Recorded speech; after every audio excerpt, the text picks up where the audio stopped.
ہمارے حضرت والا میرے استاد گرامی حضرت مولانا مفتی رشید احمد صاحب رحمۃ اللہ علیہ یہ فرمایا کرتے تھے کہ جب میں کسی سنیما کے پاس سے گزرتا ہوں اور وہاں لائنیں لگی ہوتی ہیں لوگوں کی ٹکٹ لینے کے لیے، تو مجھے ان پر ترس آتا ہے کہ یہ بیچارے یہ مشقت اٹھا رہے ہیں کاہیں کے لیے؟ ٹکٹ لینے کے لیے۔ کاہیں کا ٹکٹ لینے کے لیے؟ فلم دیکھنے کا، اور فحاشی اوریانی کا ٹکٹ لے رہے ہیں۔ تو میں ان کو اوپر ترس آتا ہے، ایسا ترس آتا ہے جیسے کسی بیمار پر آتا ہے، کوئی بیمار ہو آدمی، ذہنیت بیمار ہے، نفس امارہ کے ہاتھوں گرفتار ہے۔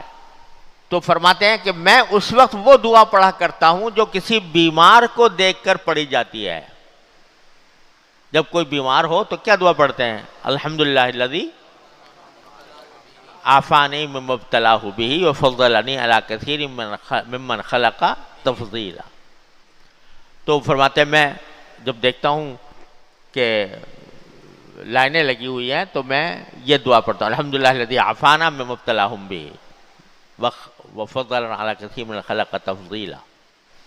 تو انہی لوگوں کو موقع ملتا تھا جو سنیما میں، اب اگر کوئی مولوی داڑھی والا جا کے سنیما کی لائن میں لگ جائے تو یہ بڑا مشکل کام، کتنا ہی اس کا دل چاہ رہا ہو دیکھنے کا، میں سنیما دیکھوں، فلم دیکھوں، تو لیکن جا کے لگ جائے سنیما کی لائن میں تو لگ ہی نہیں سکتا۔